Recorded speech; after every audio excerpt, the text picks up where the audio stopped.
যে কোনো বাদ্যযন্ত্র বাজাতে গেলে সেই বাদ্যযন্ত্র সম্পর্কে একটা আইডিয়া থাকা, জ্ঞান থাকা খুব জরুরি। নয়তো সেই বাদ্যযন্ত্র থেকে এমন সব আওয়াজ বেরোবে যেটা কখনোই শ্রুতিমধুর হবে না। শ্রুতিমধুর আওয়াজের জন্য সে বাদ্যযন্ত্র বাজানো শিখতে হবে, বাদ্যযন্ত্র সম্পর্কে জানতে হবে। একইভাবে এটাও কি ঠিক নয়, যখন আমরা একে অন্যের সঙ্গে কথা বলি আমাদেরও জানা উচিত যে কোন কথা কিভাবে অন্যকে গেঁথে তুলতে সাহায্য করে বা অন্যের কাছে তা অর্থপূর্ণ হয়।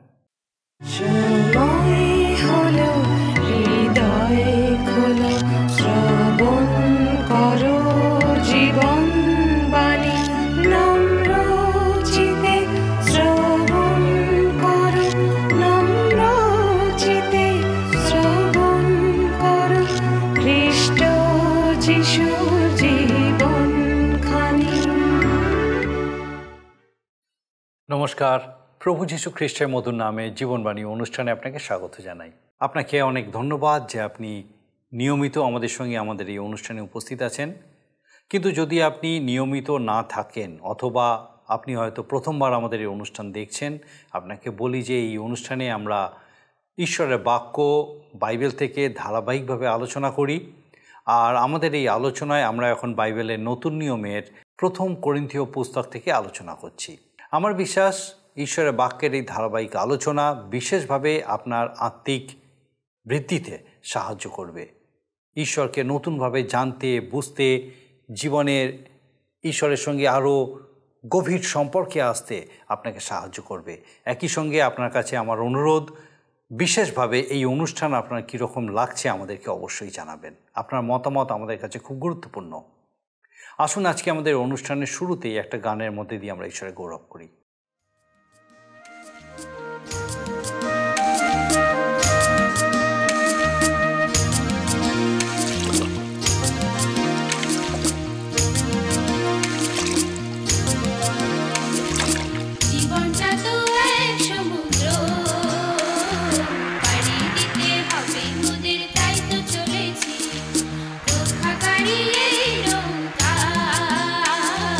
সবে মিলে আমরা চলেছি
করিন্থীয় মণ্ডলীর প্রতি সাধু পৌলের পত্রের যে অংশ আমরা আলোচনা করছি সেখানে আত্মিক দানের বিষয়ে বলা হয়েছে।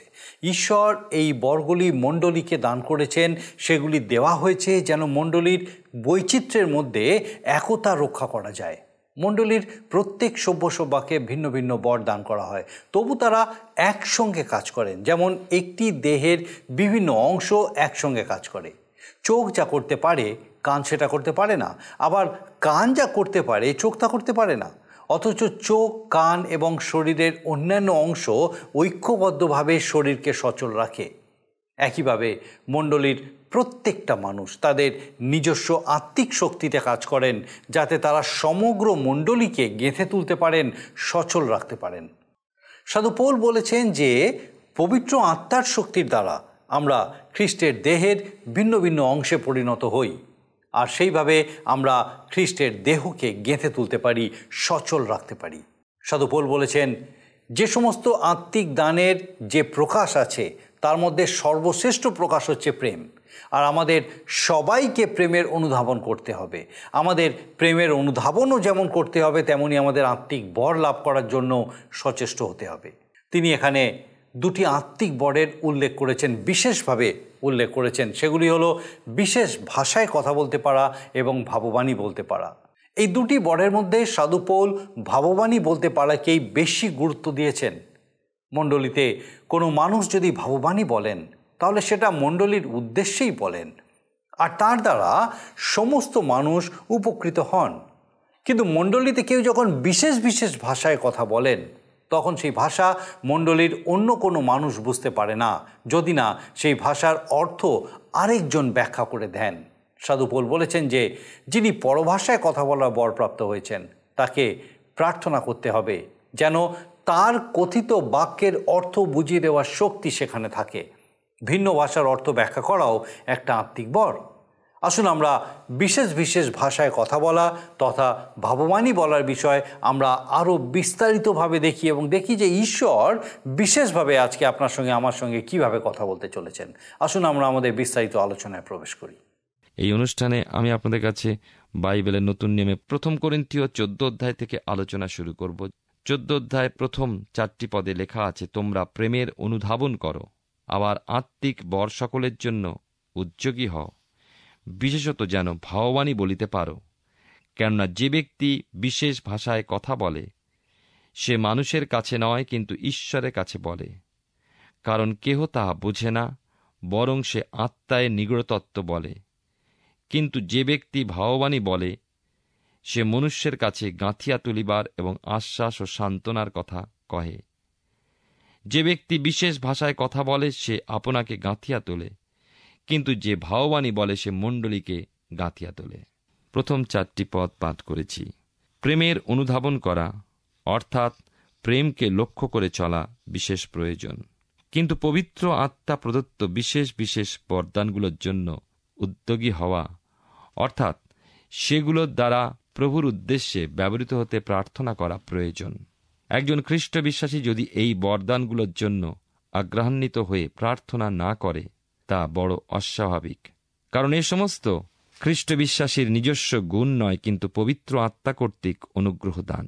আর সেই অনুগ্রহ দানের মাধ্যমে ওই বরদান প্রাপ্ত হয়ে ঈশ্বরের জন্য ব্যবহৃত হব, গেঁথে উঠব এবং গেঁথে তুলব। বিশেষভাবে ভাববাণী প্রকাশ করা, যে ক্ষেত্রে ঈশ্বরের বাক্য সরল সহজভাবে প্রকাশ করা প্রয়োজন। ভাববাণী মানে এমন নয় আমরা মনে করি যে আগামী দিনে কি ঘটবে তা আমি জানি। ভাববাণী অর্থে এখানে ঈশ্বরের বাক্য যা আমাদেরকে প্রকাশ করেন আগামী দিনে যে ঘটনা, অর্থাৎ ঈশ্বরের মহাবিচার নেমে আসছে। তিনি আবার আসছেন, আমাদেরকে যেখানে আছি এখানে থাকবো না, আমরা যেখানে আছি সেইখান থেকে তিনি তার কাছে নিয়ে যাবেন। তাহলে স্পষ্টতই বুঝতে পারি সাধু পৌল আত্মার বরদান ও আত্মার ফলের মধ্যে পার্থক্য দেখিয়ে বুঝিয়ে দিয়েছেন। আত্মার ফল হল প্রেম, আনন্দ, শান্তি ইত্যাদি ইত্যাদি, যেগুলো আত্মার বরদানগুলো অপেক্ষা আরও অধিক কিন্তু গুরুত্বপূর্ণ। কেননা ফল দেখে লোকেরা গাছ চেনে, তেমনি আত্মার ফল দেখে লোকেরা আমাদেরকে চিনবে যে আমরা পবিত্র আত্মা দ্বারা চালিত। একমাত্র ঈশ্বরের আত্মাই আমাদের জীবনে আত্মার ফল উৎপাদনে সক্ষম। সাধু পৌল পরভাষা প্রচলিত ধারায় তৃপ্ত হয়ে না থেকে ভাববাণীর বিষয়েও উদ্যোগী হয়ে উঠতে পরামর্শ দিয়েছেন। বিশেষ ভাষার বরদান ব্যবহারে মানুষ সেই ভাষা বোঝে না, কেননা ওই ব্যক্তি ঈশ্বরের কাছে সেই ভাষায় কথা বলে। এই অধ্যায়ে অর্থাৎ 1 করিন্থীয় তার 14 অধ্যায় 3টি বর সম্পর্কে সাধু পৌল উল্লেখ করেছেন। ভাববাণী, বিশেষ বিশেষ ভাষা ও তার অর্থ। এই 3টে অধ্যায় ব্যতিরেকেও শাস্ত্রে অল্প স্থানে পরভাষার বিষয়ে বলা হয়েছে। মার্ক লিখিত সুসমাচার 16 অধ্যায় 17 পদ, প্রেরিত তার 2 ও প্রেরিত 10 অধ্যায়, আবার প্রেরিত 19 অধ্যায়। কর্নেলীয় ও তার লোকেরা বিভিন্ন ভাষায় কথা বলেছিলেন। সাধু পৌল ইফিসে সুসমাচার প্রচার করার পর যোহনের শিষ্যগণ বিভিন্ন ভাষায় কথা বলেছিলেন। তাহলে দেখা যায় এই ভাষা অনুগ্রহের যুগে ব্যবহৃত হয়ে চলেছে। ইসরায়েল জাতির কাছে যখন সুসমাচার পঞ্চসপ্তমীর দিন গিয়ে পৌঁছালো, তখন বিভিন্ন ভাষা ব্যবহৃত হল। কর্নেলিয়ের গৃহে পরজাতীয়দের কাছে সেই পরভাষা ব্যবহৃত হয়েছিল। কখন? যখন পরজাতীয়ের মাঝে সুসমাচার পৌঁছালো। আমরা দেখি এই বিশেষ ভাষারূপ আত্মার বরদান বিষয় আবার ইফিসে আমরা ব্যবহৃত হতে দেখি। যখন সুসমাচার পৃথিবীর সমস্ত অংশে ব্যাপ্ত হতে লাগল। এই হলো 3টি ক্ষেত্র। তাই সাধু পৌল বলছেন, বিশেষ বিশেষ ভাষায় বরদানে যে কথা বলা হয় তা ঈশ্বরের কাছে বলা হয়, সেই জন্য তা মানুষ বোঝে না। আর তাই যখন হয় তখন পবিত্র আত্মার ভাষায় কথা বলেও সেই কথা গুপ্ত থাকে মানুষের কাছে, তখন ভাববাণীরও প্রয়োজন, যার দ্বারা ঈশ্বরের শুভবার্তার প্রচার করে অপর মানুষকে প্রভুর জ্ঞানে বৃদ্ধি লাভ করতে সাহায্য করা হয়। অপর মানুষ লাভ করে উৎসাহ ও নির্ভরতা। অতএব সাধু পৌলের প্রকাশ দ্বারা আমাদের বোধগম্য হয় যে বিশেষ বিশেষ ভাষায় কথার দ্বারা শুধুমাত্র নিজেকে গেঁথে তোলা যায়, কিন্তু ভাববাণী দ্বারা ঈশ্বরের বার্তায় অপর মানুষ ও সমস্ত মণ্ডলীকেও পবিত্রতা, সুচিতা ও ঐশ্বরিক আনন্দে বৃদ্ধি লাভে সাহায্য করা হয়। সাধু পৌল এখানে ভাববাণীর উপরে অধিক গুরুত্ব প্রদান করেছেন। তিনি শুধু বিশেষ বিশেষ ভাষার বরদানে তৃপ্ত হয়ে থাকতে বারণ করেছেন। এবং তিনি কি বলছেন? এর দ্বারা শুধু নিজেকে গেঁথে তোলায় সন্তুষ্ট না থেকে অপর মানুষকেও, মণ্ডলীকেও গেঁথে তোলার জন্য ভাববাণীর বরদান প্রাপ্ত হতে উদ্যোগী হয়ে উঠতে। কারণ আমরা জানি, যখন আমরা ভাববাণী বা ঈশ্বরের বাক্যের ব্যাখ্যা মানুষের কাছে করি, তখন সেই বাক্য শুনে মানুষ চেতনা প্রাপ্ত হয়ে ঈশ্বরের পথে চলতে উৎসাহিত হয়। আর আমরা যখন ব্যক্তিগতভাবে পরভাষায় কথা বলি, তা আমাদের ব্যক্তিগত জীবন ঈশ্বরেতে দৃঢ়ীকৃত হয়, আনন্দিত হয়। তাই কোনটি বেশি গুরুত্বপূর্ণ, ব্যক্তিগত না সামগ্রিক? আমি বলবো উভয় প্রয়োজন আছে, কিন্তু গুরুত্বপূর্ণ হলো যেন ঈশ্বরের মণ্ডলী গেঁথে ওঠে। যারা দুর্বল তারা যেন সবল হতে পারেন, যারা স্লথ তারা যেন আরও প্রভুর কাজে উদ্যোগী হতে পারেন, যারা পিছিয়ে পড়েছেন তারা যেন এগিয়ে আসতে পারেন। তাই আমরা এর আগে শুনেছি 1 করিন্থীয় 12 অধ্যায় যে সকল বরদানগুলি দিয়েছেন ব্যক্তিগত স্বার্থসিদ্ধির জন্য নয়, কিন্তু মণ্ডলীকে গেঁথে তোলার জন্য।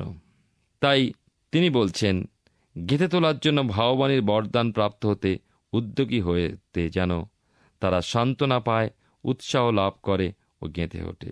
পবিত্র আত্মার বরদান বিশেষ ভাষা দ্বারা শুধু নিজের লাভ বা পরিপক্কতা নয়, কিন্তু মণ্ডলীর পরিপক্কতার জন্য পবিত্র আত্মার দান, ভাববাণী ও প্রচার বিশেষভাবে প্রয়োজন।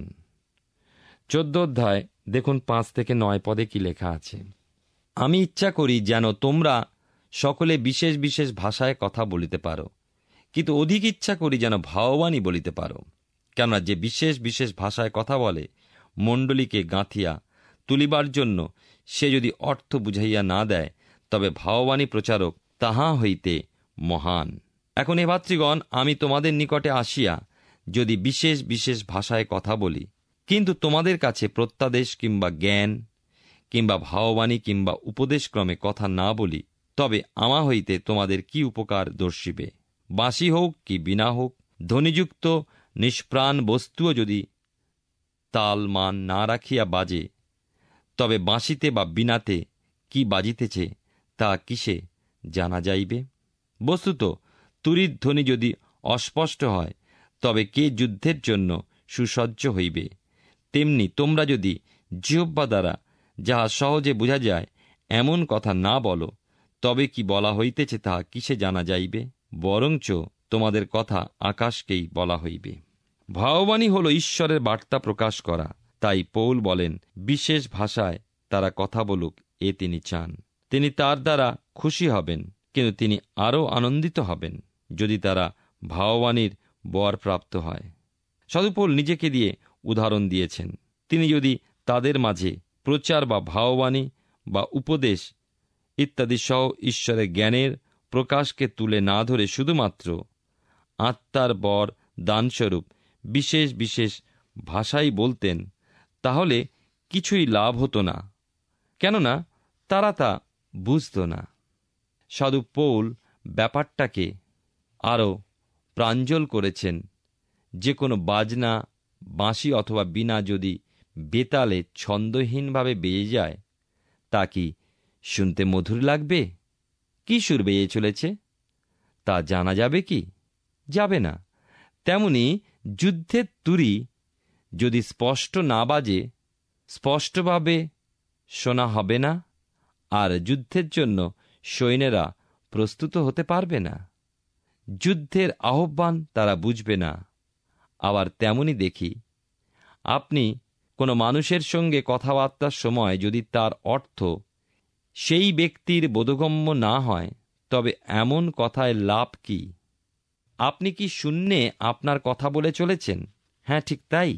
তাহলে আত্মিক ক্ষেত্রেও মানুষকে গেঁথে তুলতে হলে তাদের উদ্দেশ্যে প্রকাশিত ঐশ্বরিক বার্তাকে তাদের বোধগম্য করা প্রয়োজন। কেউ একজন পরভাষায় কথা বললে মণ্ডলীর অন্য ব্যক্তিরা তা বুঝতে পারে না। তাদের কাছে তা অনেক সময় বিরক্তির কারণ হতে পারে, কারণ তার অর্থ যদি প্রকাশ না করা হয়। আর সেই জন্য চাই অর্থকারক, অর্থাৎ সেই যে পরভাষা বলা হলো তার অর্থ বলে দেওয়া। অর্থ করে না দিলে শ্রোতারা বুঝবে কিভাবে? তাই প্রয়োজন সুস্পষ্টভাবে প্রভুর বার্তা প্রচার।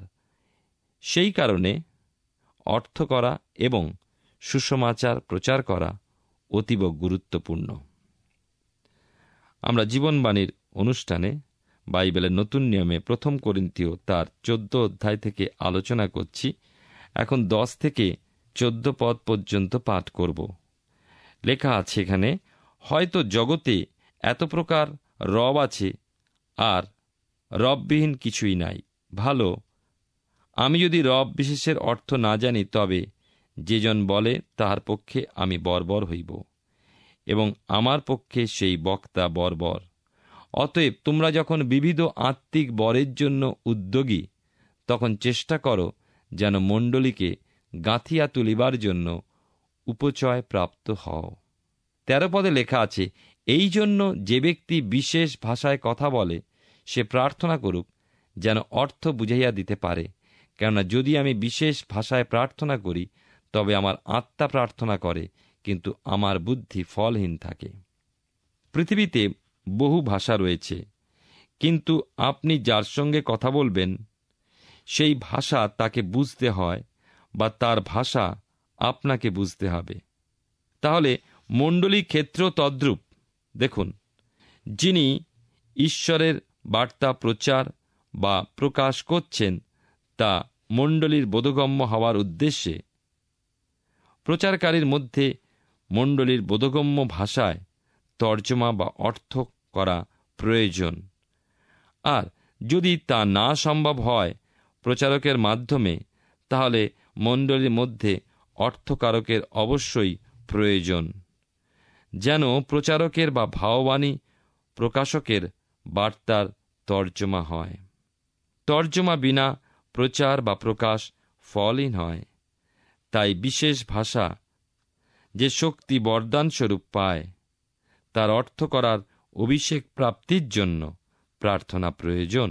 তেমনি প্রার্থনার ক্ষেত্রেও মণ্ডলীর বা মানুষের বোধগম্য হওয়ার জন্য তাদের বোধ্য ভাষায় বা বুঝতে পারে এমন ভাষায় প্রার্থনা করা প্রয়োজন।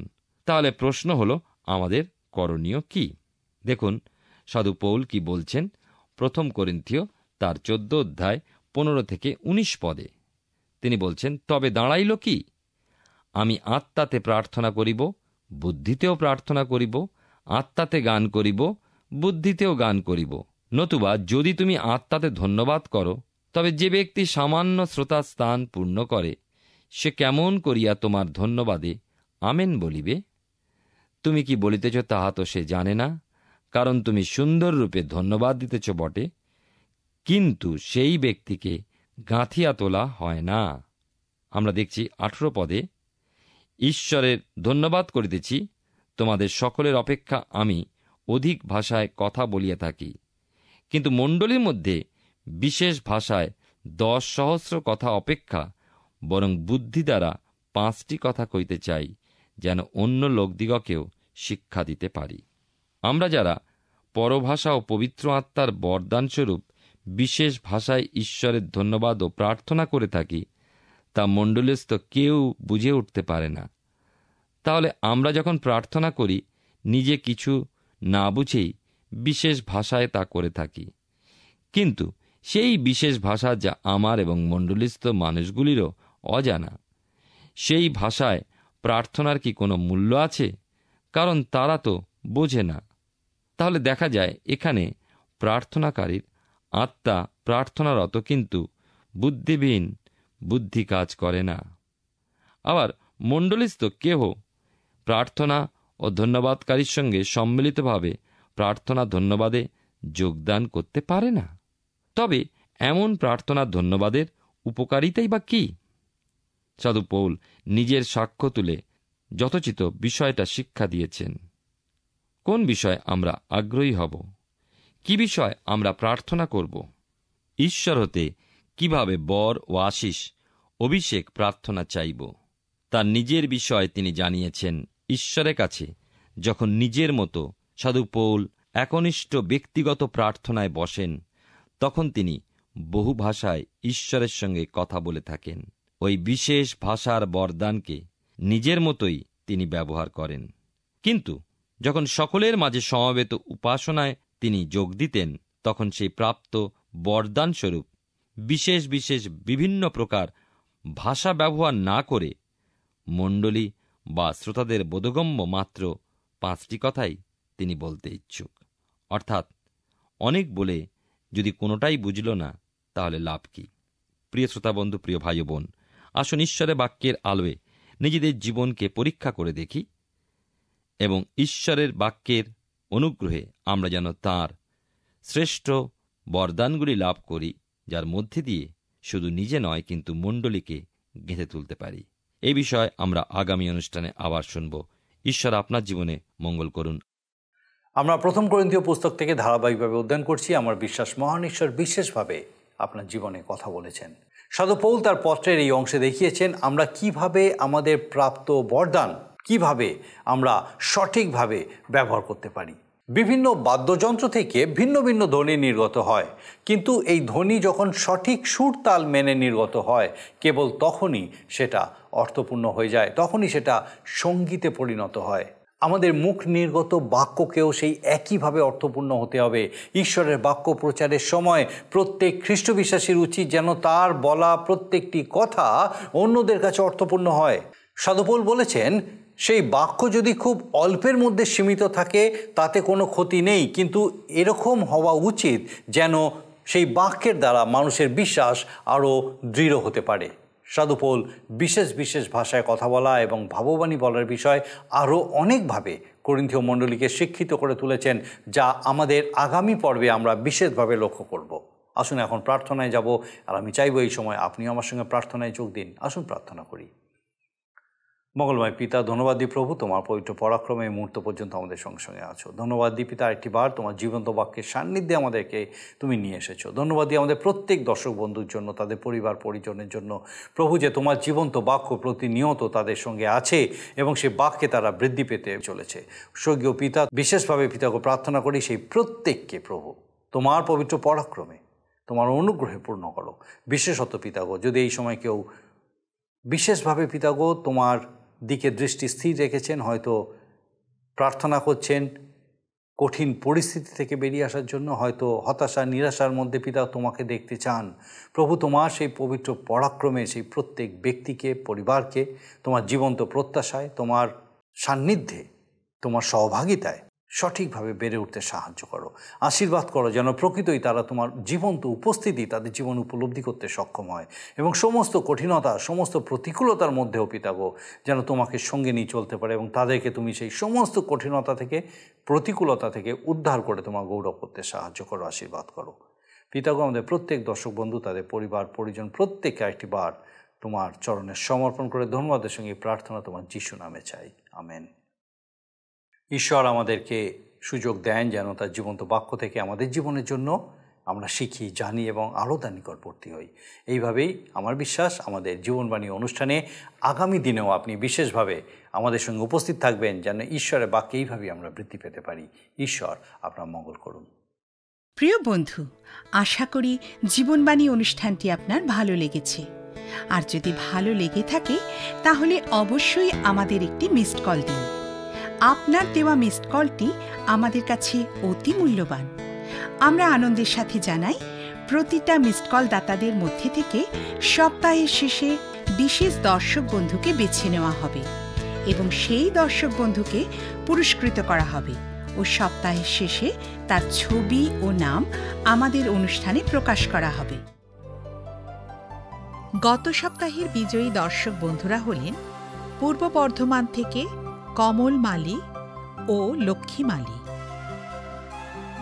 আমাদের মিসড কল দেবার নম্বরটি হল 04449081 আপনি প্রার্থনা ও আরও অধিক জানতে আগ্রহী হলে আমাদের সঙ্গে অবশ্যই ফোনের মাধ্যমে যোগাযোগ করতে পারেন। আমাদের মোবাইল নাম্বার 9433497235 এবং আরেকটি হল 9433803755। আর আমাদের ঠিকানা টিভি স্ক্রিনে আপনারা দেখে নিন। ধন্যবাদ। ভালো থাকুন, সুস্থ থাকুন।